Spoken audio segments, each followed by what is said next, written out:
Hell on earth is how the first quarter of 2011 has been described. No sooner had one disaster ended, another began. From massive floods to devastating earthquakes, growing civil unrest across the planet, a biblical-sized tsunami and a nuclear meltdown. It's no surprise that questions are being asked. Is there a deeper meaning? Are these events linked? And is there more to come? Many say that in 2012, conditions are rife for the perfect storm and more destruction on our planet. So is the end of the world closer than we think? And how much more can we take? The death toll is now at 613. Christchurch has been hit by a devastating earthquake. An unknown number of people are still trapped. It's been nearly 24 hours since a powerful earthquake touched off a huge tsunami that swept across Japan's east coast. Our thoughts and our prayers are with the people of Japan.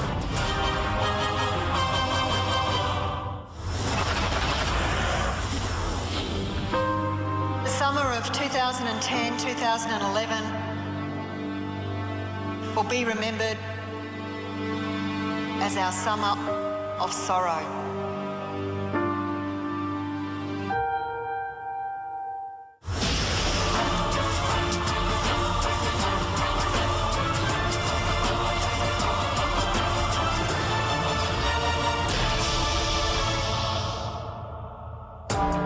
There is no doubt we've all been shocked by the events of the past 100 days. As humans, it's our nature to question. Are these events connected? Is this all just a terrible coincidence? Does science hold the answer? Or is this the beginning of the end, with December 2012 the final date?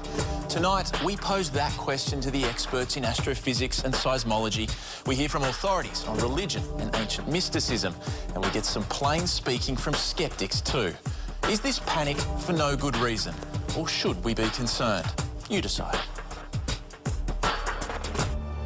As planet Earth woke to the first day of 2011, residents of Argentina woke to a massive magnitude 7 earthquake.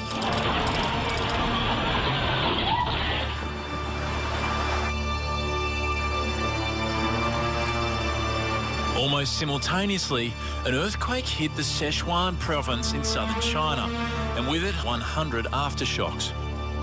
Around 148,000 people found themselves homeless on the first day of the year.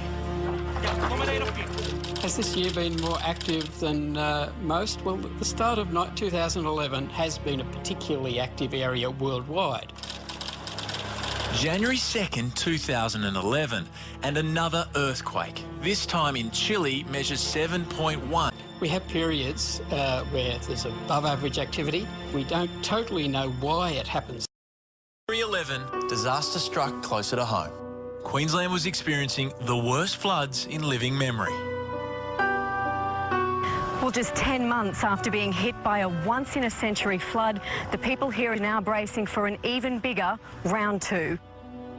It's not a pretty picture. Is it worse than what we thought it would be? Oh, without a doubt. This disaster has rewritten history. The recovery will have to match.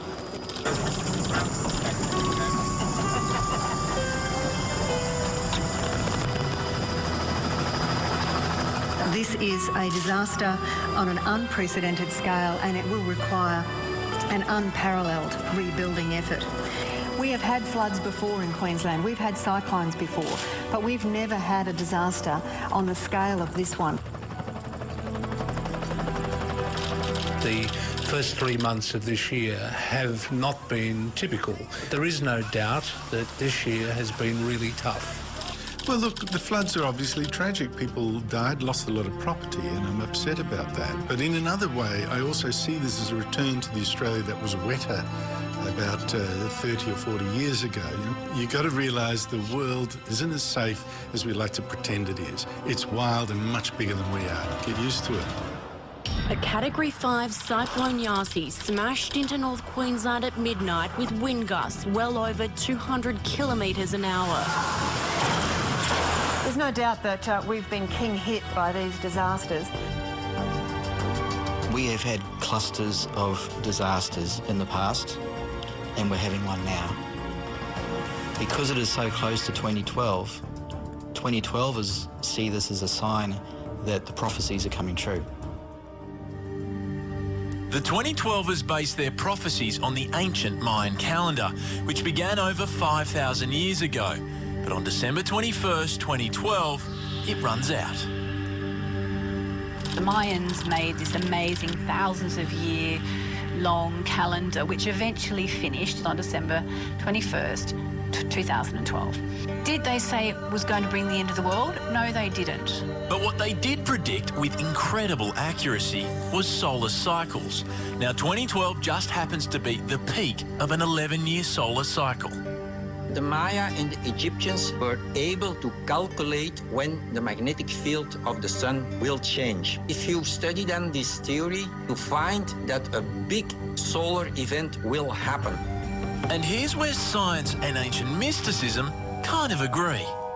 2012 we'll see the peak of activity in the sun's magnetic field. It will see the possibility of large-scale solar storms. They're caused by things called solar flares, and an X-class flare is the most intense, and we might see X-class flares next year. So the possible effects are changes in communications. It tends to be shortwave communications that are actually most at risk. NASA says any moment in time it can happen. And what NASA is saying is almost as bad as what I am saying. Because if the electric grid system goes down, 90% of all Americans, Europeans and Australians will die within 1 year. If you don't have any electricity, then you don't have any food, there are no planes, there are no cars, and so on and so on. And it will be back to the Middle Ages then. And here's how Hollywood depicted that exact scenario. On February 15, a solar storm sent a massive solar flare, blasting to Earth at about 900 kilometres per second. And with it, electromagnetic storms, which totally jammed shortwave communication in China. There's an atmosphere of the sun, which is where we see these magnetic phenomena. And that is where these, what are called solar flares, which are essentially balls of gas. Sometimes they're twice, 3 times as big as the Earth. It's almost like a cosmic burp coming from the sun. In extreme cases, you can find a situation where power grids are overloaded, so all the switchgear trips out, and so you lose power. The last episode of that kind took place in 1989. It was in Quebec when 9 million customers lost their electricity because of a solar storm. So is this what the ancient texts are predicting? Something's going to happen in 2012. We don't think the world's going to explode or it's the end of everything at that point. But there is this feeling that we're approaching a very interesting time. NASA actually had an article saying what we're experiencing now, it would be pretty much like you're on the freeway with a group of Toyota Corollas, all the same, and all of a sudden you are passed by a whole fleet of Lamborghini Diablos. And it's like that's what we're experiencing right now as far as cosmic particles. Solar storms, floods and earthquakes, a world in turmoil. But over in Egypt, a storm of a different kind was brewing, and this one was playing out on Facebook. So I think the question in our times is it that there are more disasters happening around the world, or is it that we're able to watch them in real time unfolding on YouTube? Look, certainly it has been said by many, including one of the individuals credited with starting the Egyptian uprising, that it would not have happened without Facebook, and that is extraordinary. This gentleman was a senior marketing executive at Google. He created a Facebook page in a memorial to a young man who had been beaten to death by the Egyptian security forces. There are reportedly 15 million users of Facebook in the Middle East, 5 million in Egypt alone. And the government tried to shut it down, and it didn't work. One of the strategic mistakes of this regime was blocking Facebook. They forced everyone who's just, waiting to read the news on Facebook, they forced them to go to the street to be part of this. So countries where there's normally been heavy government censorship, people are able to put their messages out there on Facebook and on YouTube and on Twitter, inspiring other people to act, organizing themselves, mobilizing crowds. In February of this year, the interest on 2012 websites spiked again, when for the second time in less than 6 months, Nature unleashed its fury on Christchurch, New Zealand.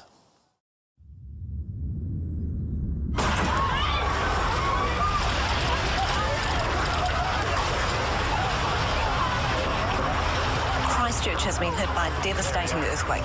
6.3 on the Richter scale.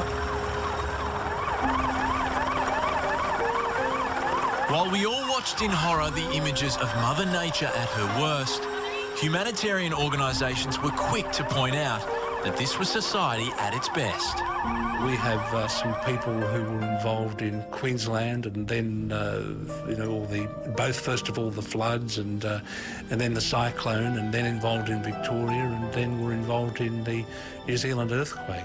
You feel as if you've lived 10 years in one, and the emotional impact on everybody, or any human being who cares, is very great indeed. It really has a huge impact. Believers in astrology say this was always going to be a time of turbulence. The last 100 days have been textbook that astrologers would expect for the move of Uranus into Aries. It's been chaotic, there's been social upheaval, and nobody really has any idea of what's going to happen next. Seismologists believe there is no way to predict the next massive earthquake. What they can offer is an educated guess. Earthquakes happen far more often on the plate boundaries, and earthquakes anywhere on the plate boundaries, around the Pacific, wherever, are far more likely than elsewhere, and that's a pattern that's been recognised ever since earthquakes have been studied. We've got the Ring of Fire around the Pacific, which is the most active part around the world. About every 100,000 years, Melbourne or any other city will experience a very nasty earthquake comparable to the Christchurch or bigger. But we don't know where we are in the cycle. Still to come. You can be prepared or not, but you'll be the one begging if something bad happens. It is a life insurance policy. And an inexplicable connection between a prediction and an event. Just like Mubarak, it said Gaddafi will fall.